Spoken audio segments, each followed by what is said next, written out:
मुझे आश्चर्य हो रहा है कि यहाँ पर एडवोकेट लोग बैठे हुए और कैसी बात कर रहे हैं कि मुसलमानों को न्याय मिले, इसलिए उन्होंने कहा है कि कलेक्टर को लाया जाएगा क्योंकि वक्फ की जमीनों का मामला है। What is the meaning of collector who collect something? वो क्या कलेक्ट करता है? क्योंकि उसे कलेक्टर कहा जाता है। He is revenue collector.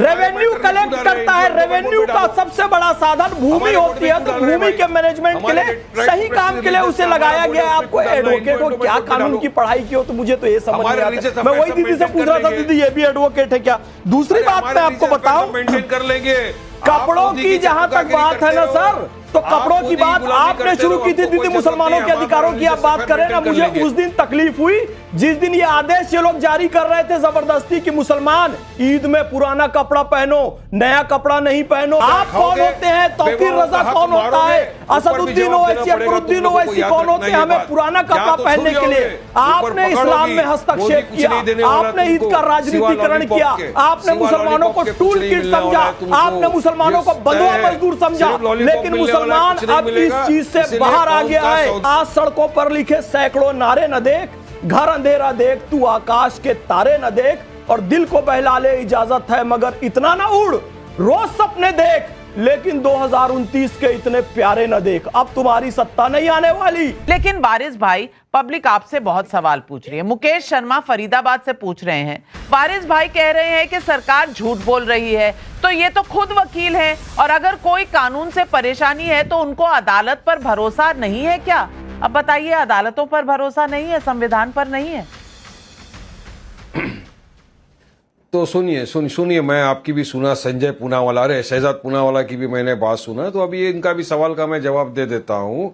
क्यों इनकी बात का भरोसा नहीं पता है? क्योंकि जब नोटबंदी का टाइम आया था तभी उन्होंने कहा था, लावारिस बातें हो जाती है। अच्छा सुनो, तभी नोटबंदी के वक्त भी इन्होंने कहा था कि आतंकवाद खत्म हो जाएगा, काला धन बढ़ना बंद हो जाएगा, नोटें छपना बंद हो जाएगी, डुप्लीकेशन बंद हो जाएगा। क्या हुआ? कुछ हुआ क्या? आतंकवाद खत्म हो गया, डुप्लीकेट नोटें छपना बंद हो गई। इसीलिए इनकी बात पे यकीन नहीं कर सकते। बीजेपी की कथनी और करनी में जमीन आसमान का फर्क है। ये देखना आहिस्ता आहिस्ता किस तरह से लिटिगेशन का दिखा के जैसा हमारी वक्फ की जमीन को हथियाना शुरू कर देंगे। कलेक्टर आएगा, बोलेगा नहीं भाई ये तो डिस्प्यूटेड है जगह, ये चले जाएगी गवर्नमेंट में। मगर ये जगहों के ऊपर हमारे यतीमों का अधिकार है, सरकार को सोचना पड़ेगा। हमने कहा हम संवैधानिक तरीके से प्रोटेस्ट करेंगे नबिका जी, पूरे देश भर में संवैधानिक रूप से प्रोटेस्ट करेंगे, कोर्ट कानून का दरवाजा खटखटाएंगे। जब तक मोदी सरकार ये बिल को वापस नहीं लेती है, हमारा एहतजाज जारी रहेगा। अरे मुस्लिम पर्सनल लॉ बोर्ड ने खाली एक वेबसाइट निकाला था, करोड़ों लोग ने उसके ऊपर ऑब्जेक्शन उठाया कि भाई नहीं, हमको वक्फ कानून नहीं चाहिए।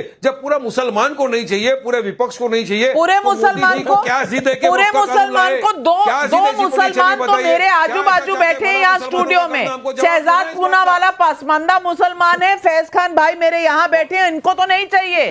आपकी हुकूमत नहीं चाहिए। और आप लिटिगेशन की बात कर रहे हैं, डिस्प्यूट्स की बात कर रहे हैं। मैं आपको बता दूं, 15,000 ऐसे केस पड़े हुए हैं कोर्ट्स में, 15,000 ऐसे केस पड़े हुए हैं कोर्ट्स में। और आप जानते हैं पिछले 10 सालों में कितने डिस्प्यूट सॉल्व किए हैं? 600 भी नहीं।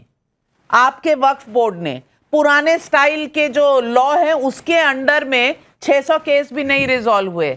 अब आप कह रहे हैं वही कानून अच्छा है जहां मुसलमानों को ही न्याय नहीं मिल रहा। फैज खान भाई ये क्या कह रहे हैं? देखिए दीदी, मैं एक बात कहना चाहूंगा, मुझे आश्चर्य हो रहा है कि यहाँ पर एडवोकेट लोग बैठे हुए और कैसी बात कर रहे हैं कि मुसलमानों को न्याय मिले, इसलिए उन्होंने कहा है कि कलेक्टर को लाया जाएगा क्योंकि वक्फ की जमीनों का मामला है। What is the meaning of collector who collect something?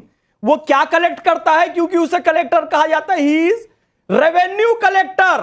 Revenue collect करता है। रेवेन्यू का सबसे बड़ा साधन भूमि होती है, तो भूमि के मैनेजमेंट के लिए, सही काम के लिए उसे लगाया गया। आपको एडवोकेट हो, क्या कानून की पढ़ाई की हो, तो मुझे तो ये समझ नहीं आता। मैं वही दीदी से पूछ रहा था, दीदी ये भी एडवोकेट है क्या? दूसरी बात मैं आपको बताऊं, मेंटेन कर लेंगे।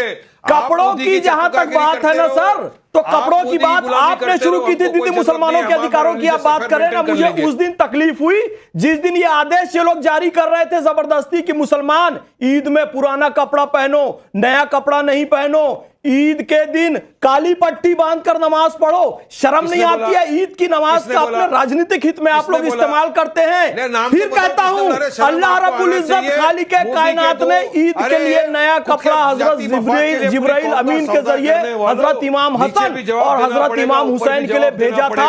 जब अल्लाह आदेश दे रहा है नया कपड़ा पहनो ईद के दिन, तो आप कौन होते हैं? तौकीर रजा कौन होता है? असदुद्दीन ओवैसी, अकबरुद्दीन ओवैसी कौन होते हैं हमें पुराना कपड़ा पहनने के लिए?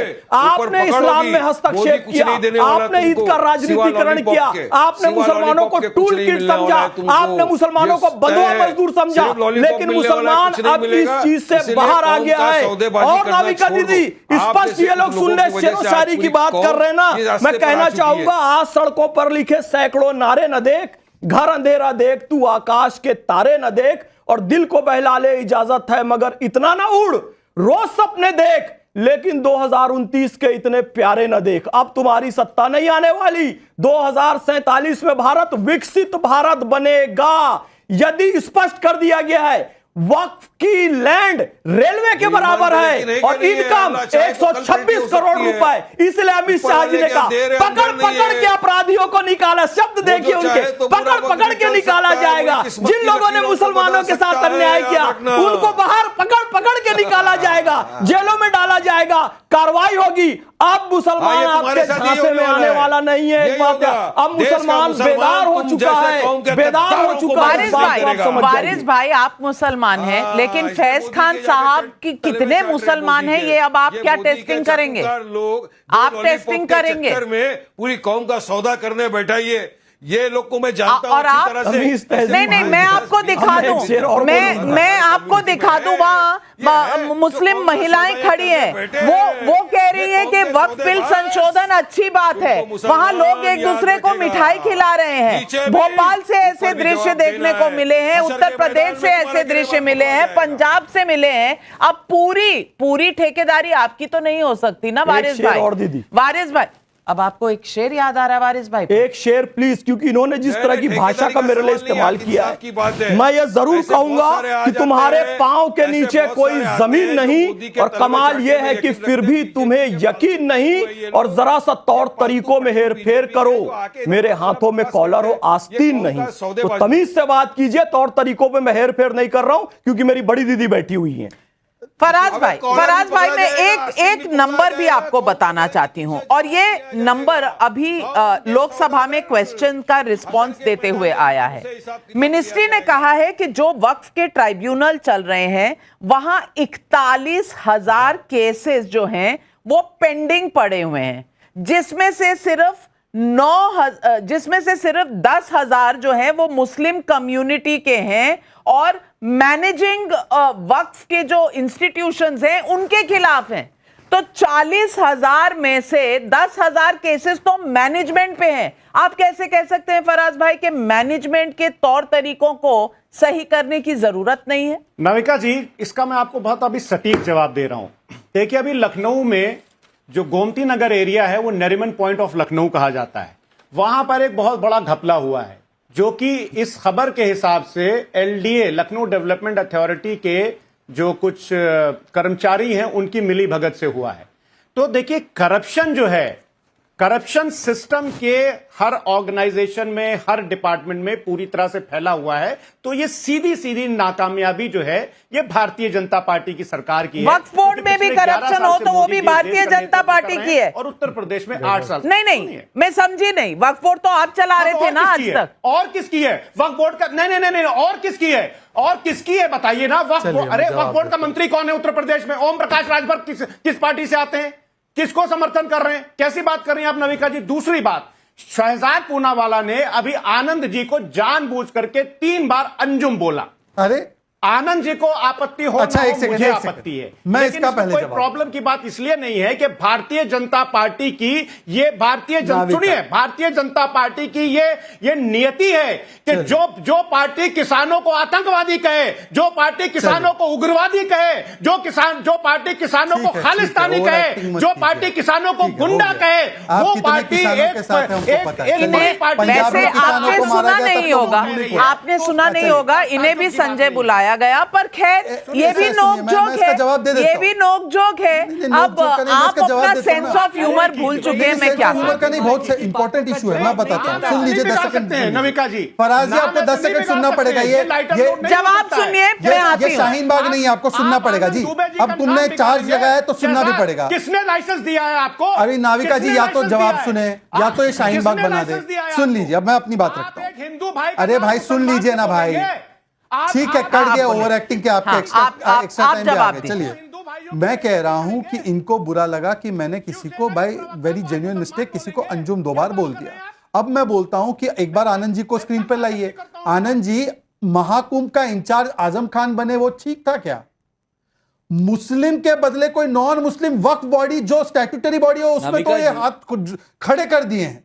अब मैं पूछना चाहता हूं आनंद जी, आप अंजुम तो नहीं, आनंद ही है, महाकुंभ का इंचार्ज आजम खान को बनाया, सही गलत? नाविका जी, अरे नहीं, इसका जवाब दो पहले। नाविका जी, मैं इसका जवाब दो। जवाब दे रहे, बुरा नहीं मानता। देखो शहजाद भाई बहुत वैसे भी गाली है, थोड़ी है। देश की जनता समझ गई होगी मैं बुद्धिमान किस परिप्रेक्ष्य में कह रहा हूं। अच्छा, दूसरा, तो मैंने भी कहा ना कि जनता समझ गई होगी बुद्धिमान कौन। आप क्यों गाली समझ मैं रहे वो हो शब्द नहीं कहना चाहता।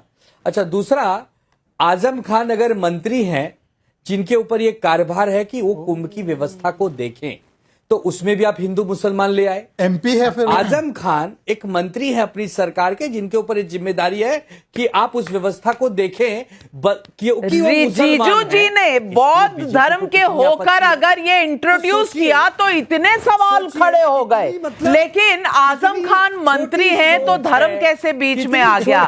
वाह आनंद दुबे जी, वाह, आपकी हिपोक्रेसी, आपका जो ये दोहरा मापदंड है, इसके तो मैं आज कायल हो गई हूं।